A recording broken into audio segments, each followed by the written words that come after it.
या बातमीपत्राचे प्रायोजक आहेत महालक्ष्मी तथास्तु आणि महालक्ष्मी सुपर बाजार। आता कोणत्याही खरेदीवर मिळवा लाइफ टाइम डिस्काउंट।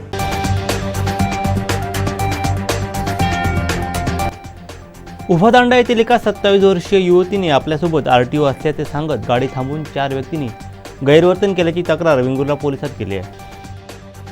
शरद पवारांच्या अंगाखांद्यावरती खेळणाऱ्याच कृतज्ञ निघाले अशी टीका जितेंद्र आव्हाड यांनी कुडाळ येथील सभेत केली आहे।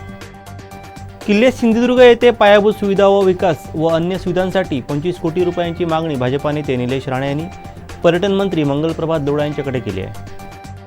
मालवण तालुक्यातील चिंदर गावात साथीच्या रोगाने 34 गुरे दगावली आहेत। यामुळे शेतकऱ्यांचं मोठं नुकसान झालंय। आमदार वैभव नाईक यांनी चिंदर गावातील नुकसानग्रस्त शेतकऱ्यांची भेट घेतली। भाजपच्या हुकुमशाहीला लोक कंटाळले आहेत, याचा फायदा आपण घ्यायला हवा असं वक्तव्य कुडाळ येथील राष्ट्रवादीच्या सभेत व्हिक्टर डॉन्टस यांनी केलं आहे। आरोग्यविषयक ज्ञान असलेले प्रशिक्षित तब्बल 12 कर्मचारी मुंबई येथील संस्थेच्या माध्यमातून कणकवली उपजिल्हा रुग्णालयात सेवा देण्यासाठी रुजू झाले आहेत।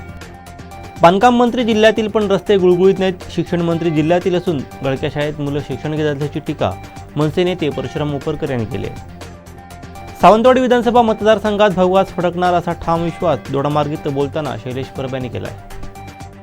सावंतवाडी शहरात विरोधी पक्षनेते राष्ट्रवादीचे फायर ब्रँड नेते जितेंद्र आव्हाड यांचं जयप्रकाश चौकात राष्ट्रवादीच्या वतीने जंगी स्वागत करण्यात आलं। फेज 1चं काम होऊन फेज 2चं काम बरीच वर्ष रखडलेल्या सावंतवाडी रेल्वे टर्मिनस संदर्भात विरोधी पक्षनेते जितेंद्र आव्हाड यांची माजी आमदार जयानंद भटकर यांचे नातू मीर मटकर यांनी भेट घेत लक्ष वेधलं। एक सही संतापाच्या आंदोलनाला कणकवलीत उत्स्फूर्त प्रतिसाद मिळाला आहे। कबुलायतदार गावकर प्रश्न खरंच सुटलाय का असा सवाल मंत्री केसरकरांना बबन साळगावकरांनी केला आहे। कोणी कितीही फुशारक्या मारू देत रत्नागिरी सिंधुदुर्ग लोकसभा मतदारसंघाचा पुढील खासदार विनायक राऊतच असणार आहे। यासाठी प्रत्येक शिवसैनिकांनी आतापासूनच तयारीला लागा असं आवाहन उद्धव बाळासाहेब ठाकरे शिवसेनेचे सावंतवाडी विधानसभा मतदारसंघाचे संपर्क प्रमुख शैलेश परब यांनी केला आहे। सेवानिवृत्त शिक्षकांना पुन्हा शाळेत रुजू करून घेण्याचा निर्णय सुशिक्षित बेरोजगारांवरती अन्यायकारक असा आहे अशी टीका सागर नाणोस्कर यांनी मंत्री दीपक केसरकर यांच्यावरती केली आहे। कुडाळ तालुक्यातील नारूर गावातील रांगणागड येथे दुर्मिळ आणि बिनविषारी जातीचा शेवाळी पाणसाप सापडला आहे। वायफाय प्रमाणे रुग्णालयातील कर्मचारी शोधावे लागतील असा टोला सुशांत नाईक यांनी नितेश राणेंना लगावला आहे। चिंदर गावात अज्ञात साथीच्या रोगानं 3 दिवसात आतापर्यंत 31 शेतकऱ्यांची 41 गुरं दगावली आहेत। या घटनेनं तालुक्यासह जिल्ह्यात खळबळ उडाली आहे। सर्व प्रशासकीय यंत्रणा चिंदर गावात ठाण मांडून आहेत। उद्धव ठाकरेंना आता मानसोपचार तज्ज्ञांची गरज आहे असा टोला फडणवीस यांनी लगावला आहे। इलेक्ट्रॉनिक क्षेत्रातील अग्रगण्य फॉक्सवॅगन कंपनीने भारतातील वेदांता लिमिटेड या कंपनीसोबतच्या करारातून बाहेर पडण्याचा निर्णय घेतला आहे। डोंबिवलीमधील एका एटीएममध्ये ग्राहकांनी पुनर्भरण एटीएममध्ये भरणा केलेली रक्कम एटीएम सेवेतील कामगारांनी मोठ्या चलाकीनं सेवाधारी कंपनीचे अपरोक्ष काढून घेतले। राज्याच्या ग्रामीण भागात साथरोग आजारानं उचल खाल्ली असून हिवताप, डेंग्यू तसंच स्वाईन फ्लूचा सामना करण्यासाठी आरोग्य विभागाने पावलं उचलायला सुरुवात केली आहे। राहुल गांधी, मल्लिकार्जुन खरगे यांच्या उपस्थितीत महाराष्ट्रातील काँग्रेस नेत्यांची दिल्लीत आज महत्त्वाची बैठक झाली।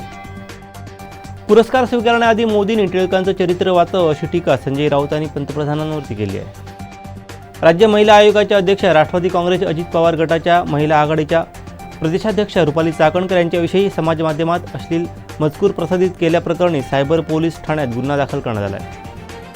हवामान खात्याने दिलेल्या माहितीनुसार मुंबई, रायगड, पुणे, ठाणे, पालघर, रत्नागिरी, सिंधुदुर्ग, सातारा, सांगली, कोल्हापूर या जिल्ह्यांमध्ये पुढचे काही दिवस पावसाचा जोर कमी असेल असा अंदाज आहे। तर हवामान खात्याकडून राज्यातील 24 जिल्ह्यांना मुसळधार पावसाचा इशारा दिला आहे।